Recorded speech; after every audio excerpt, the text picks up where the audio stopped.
A'udhu billahi minash shaitanir rajim. Bismillahir rahmanir rahim. Jama'a assalamu alaikum wa rahmatullah. Barkanmu da sake saduwa a wannan aji namu mai albarka wanda muke karantar da ilimin physics cikin harshen Hausa. Maudu'in mu na yau shine types of motion, wato nau'ikan motsi. Senior secondary schools, ajin farko na manyan makarantun sakandare. First term, wa'adin farko, week 5, mako na 5. Ni mai gabatarwa Shu'aibu Muawiya Salen Kano. Abu na farko da zamu duba yau shine performance objectives, wato manufofin aiki, abubuwan da ake so ɗalibai su iya a ƙarshen wannan darasin. At the end of this lesson, students should be able to, a ƙarshen wannan darasin ya kamata ɗalibai su iya abu na farko explain the meaning of motion in physics, su iya bayyana ma'anar motsi a kimiyyar fizika.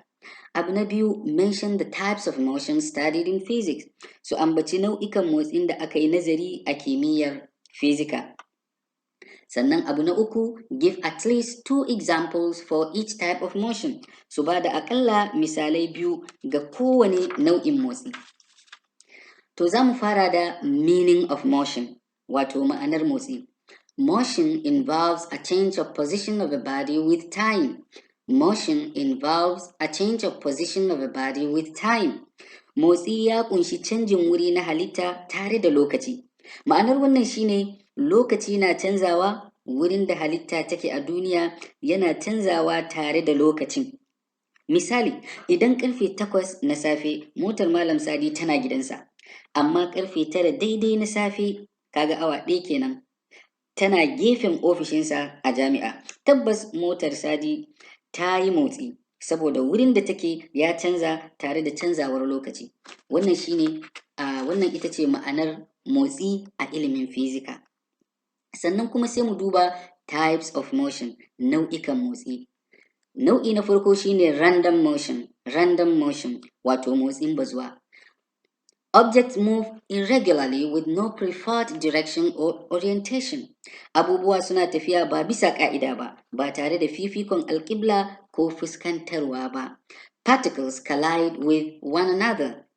Burbushi ko ƙananan halittu suna karo da juna. Examples of random motion, misalan motsin bazuwa. Misali na farko shine Brownian motion, wato motsin Brown. Brown sunan wani masanin kimiyya ne, Robert Brown, wanda ya yi bincike akan wannan nau'i na motsi kuma aka sa wa motsin sunansa don a karrama shi. To menene Brownian motion? An irregular motion of particles suspended in water, smoke particles suspended in air, or in the motion of gas particles. Wato motsin Brown shine motsi na ƙananan halittu da suke makale a ruwa, ko a hayaƙi, ko cikin iskar sama, ko iskar gas. Wato idan ka dubi waɗannan halittun za ka ga bazuwa suke yi, ba su fuskantar alƙibla ɗaya, don haka ake kiran wannan motsin bazuwa. Misali na biyu, motion of insects such as bees, houseflies, butterflies, etc. Motsin ƙwari kamar ƙudan zuma, ƙudan gida, malam buɗe littafi da sauransu. Za mu ga waɗannan misalai a cikin hotuna. To a wannan hoto ka kaddara cewa nan gurin shine starting point, wato inda halitta ta fara motsi. Kaga hanyoyinta yadda suka karye, ta bi nan, ta sake canza alƙibla ta yi nan, ta sake canza alƙibla ta yi nan, ta sake canza alƙibla ta yi nan, haka ta yi ta canza alƙibla, a ƙarshe ta tsaya a nan gurin. Don haka ake kiran wannan motsi mara alƙibla motsin bazuwa. A hoto na biyu za mu ga cewa muna da halittu da yawa a nan gurin. Ka kaddara waɗannan halittu ne da kake da su a iska. Kaga kowace halitta akwai inda ta nufa, ba kusurwa ɗaya suka nufa ba. Wannan halitta ta nufi nan, wannan halitta ta nufi nan, wannan halitta ta nufi nan. Don haka ma muka ce suna karo da juna saboda bazuwa suke yi. Brownian motion. To ga kuma malam buɗe littafi, ka gan su nan guda uku, kowane da inda ya nufa, ba alƙibla ɗaya suka nufa ba, saboda haka wannan muke kiransa random motion. Sai kuma mu tafi nau'in motsi na biyu, wato translational motion.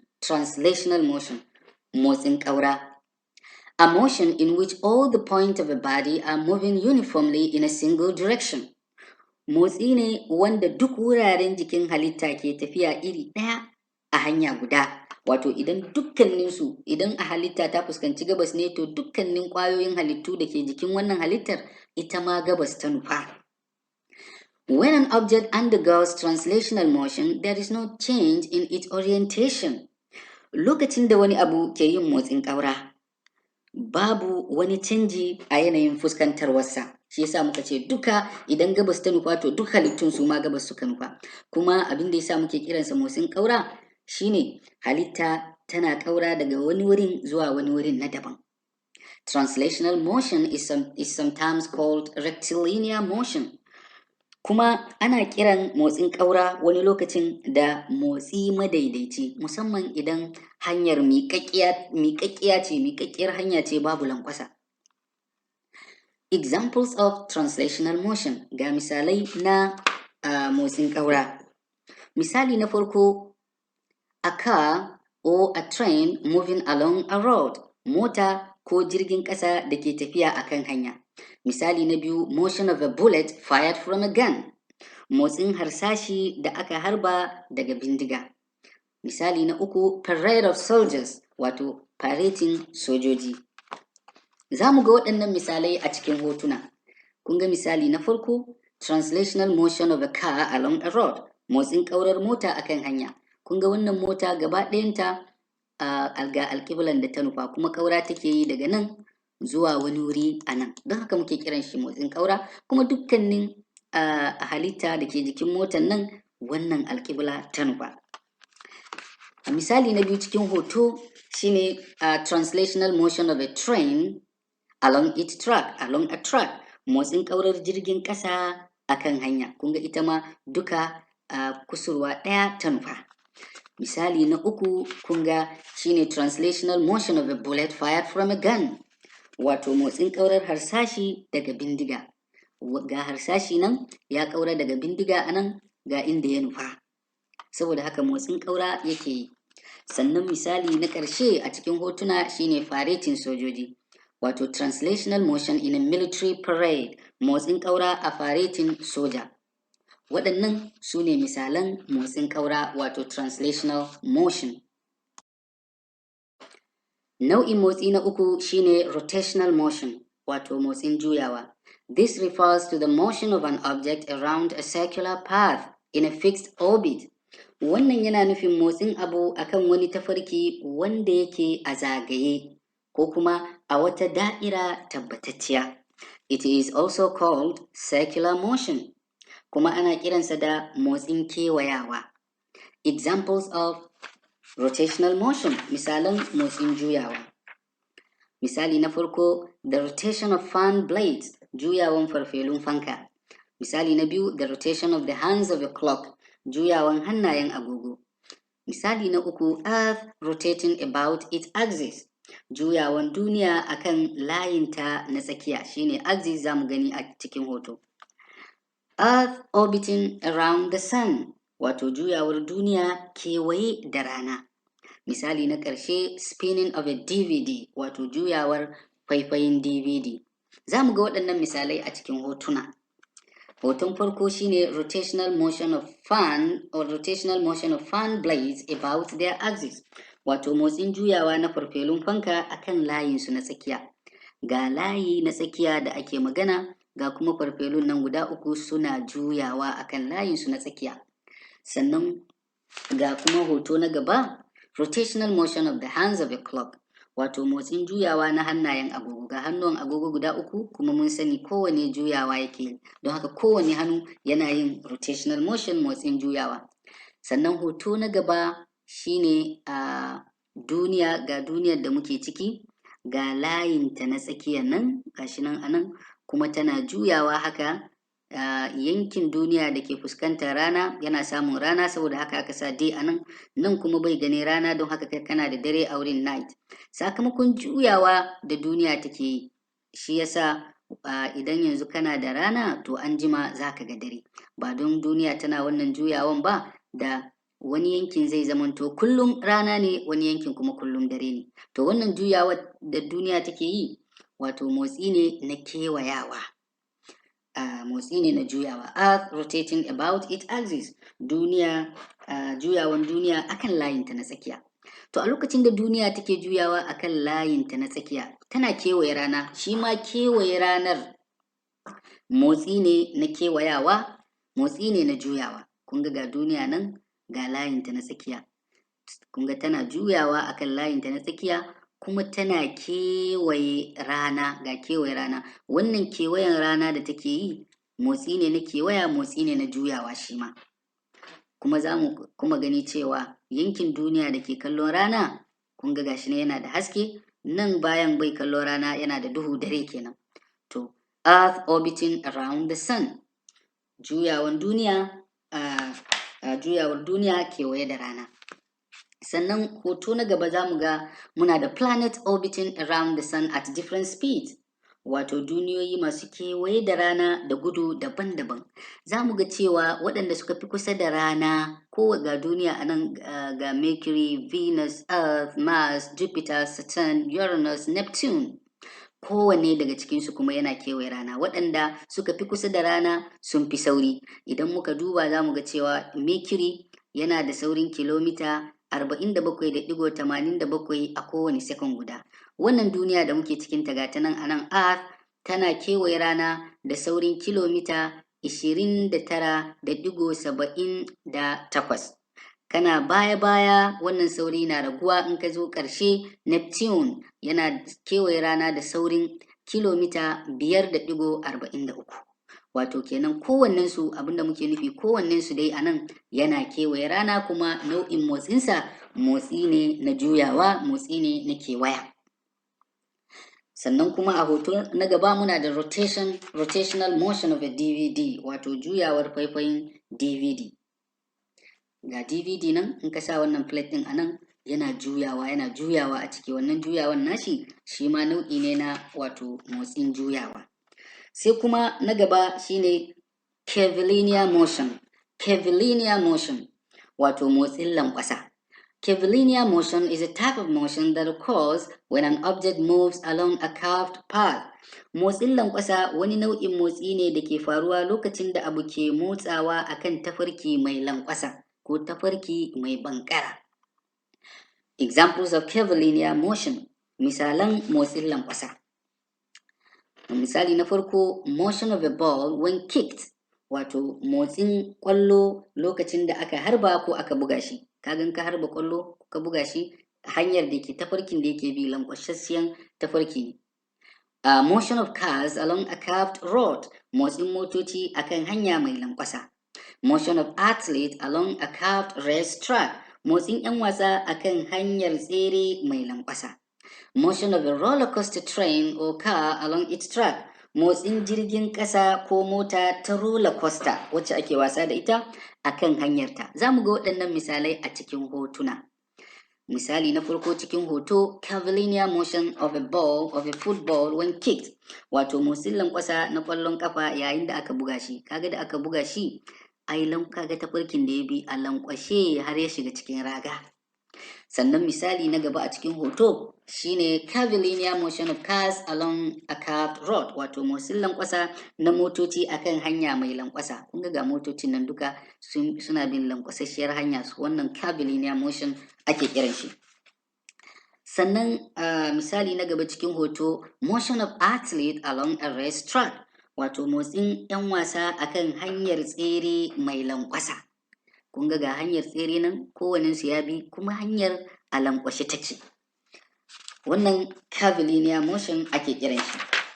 Sannan kuma sai misali na gaba cikin hoto, curvilinear motion of a roller coaster train, motsin jirgin roller coaster akan hanyarsa mai lankwasa. Kun ga mutane nan akan jirgin roller coaster, sun fito ta can, kun ga yadda hanyar yake lankwashe, suka fito ta nan kuma ya sake lankwashewa, haka a lankwashe hanyar take. Don haka yake kiran wannan motsin lankwasa. Sai nau'i na biyar, wato oscillatory motion, motsin kai kawo.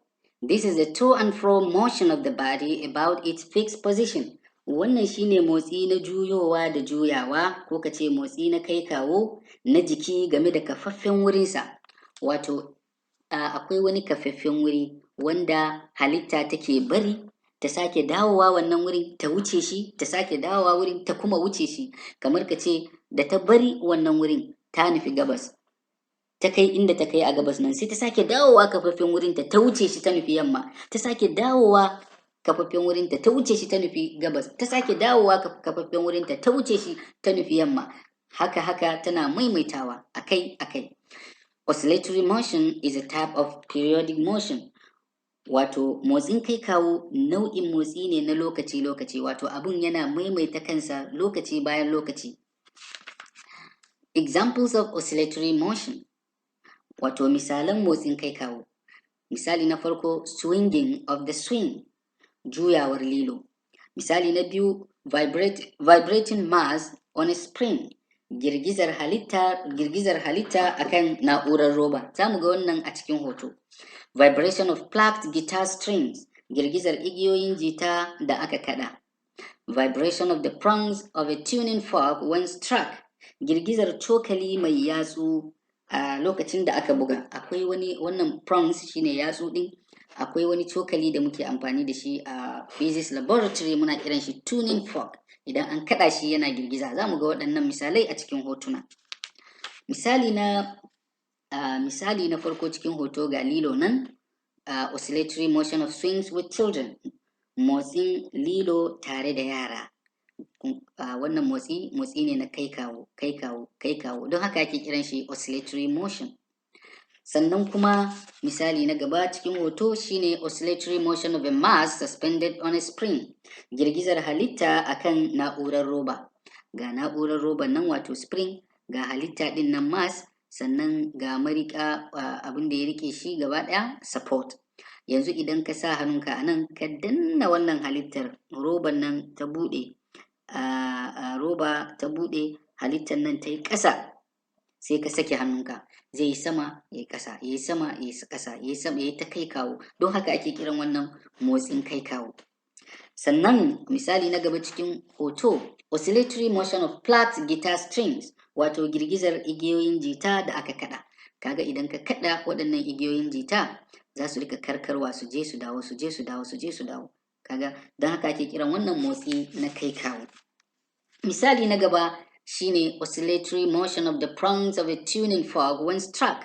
Idan ka kada wannan tuning fork, wannan shine cokalin tuning fork, ga prongs ɗinsa, in ka kada shi waɗannan hannayen biyu za su rika yin karkarwa, don haka ake kiran shi motsin kai kawo.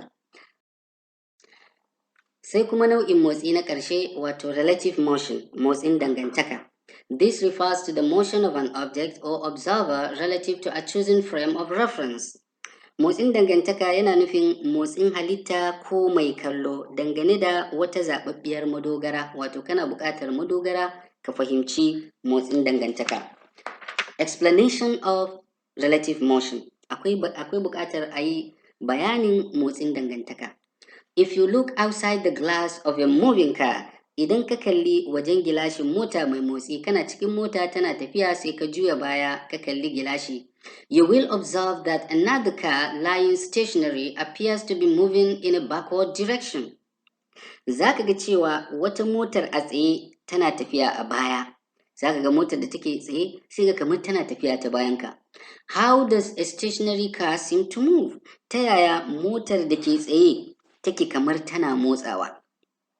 When we say an object is in motion, idan lokacin da muka ce abu yana motsi, it must be with respect to a frame of reference. Dole ne ya kasance an danganta motsin da wata madogara kafin za mu iya gane yana motsi. Idan mun ce yana motsi, madogaran mu shin duniyan nan ne ko kuma cikin mota?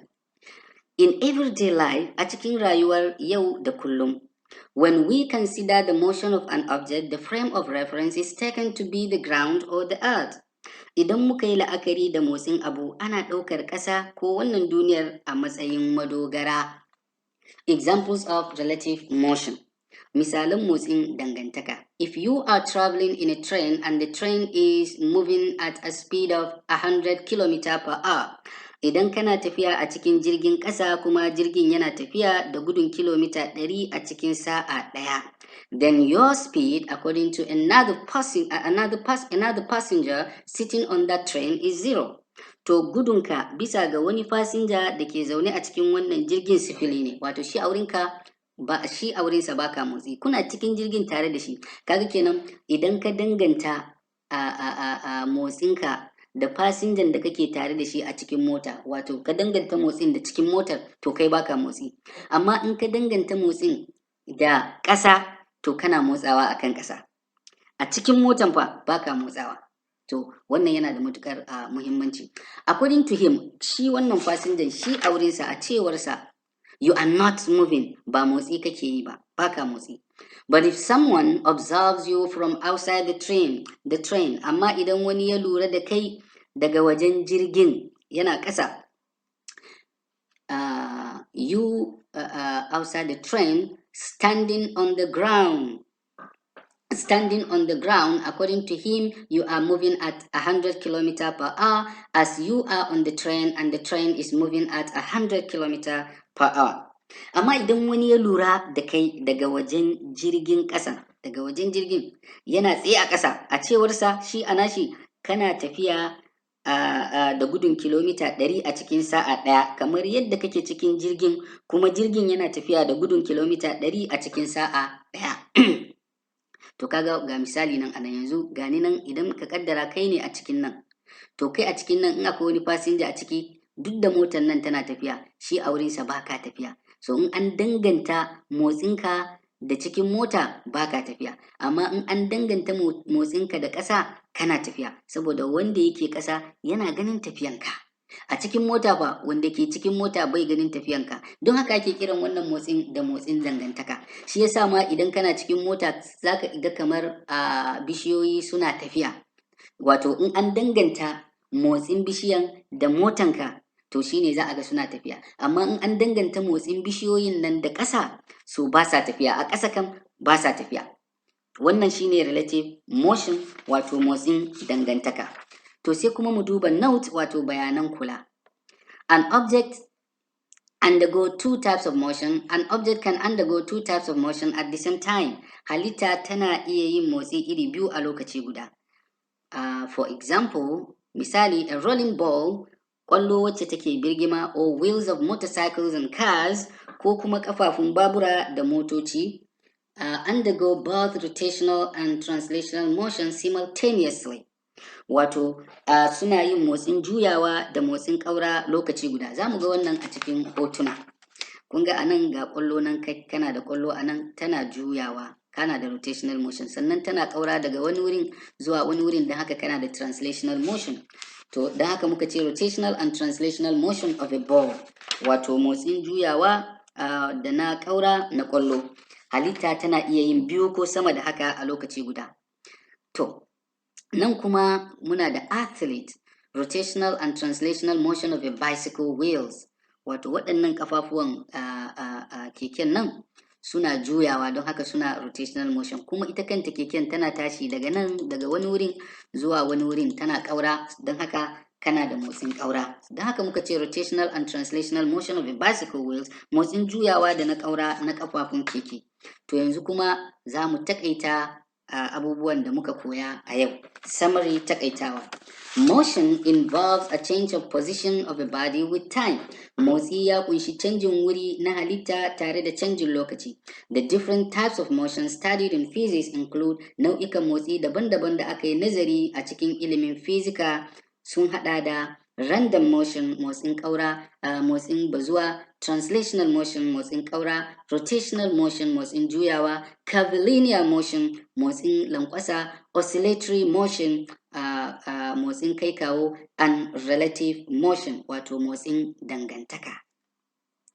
Examples of random motion are the Brownian motion and the irregular motion of insects around us. Misalan motsin bazuwa su ne motsin brown da motsin kwari da ke kewaye da mu ba bisa ka'ida ba.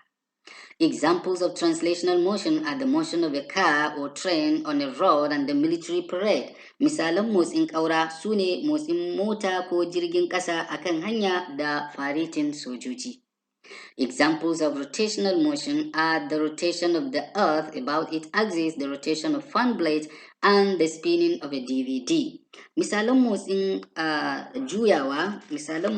juyawa su ne juyawar duniya akan layinta na tsakiya da kuma juyawar farfelun fanka da juyawar faifayin DVD. Examples of curvilinear motion are the motion of a ball when kicked, cars along a curved road, and the roller coaster train along its track.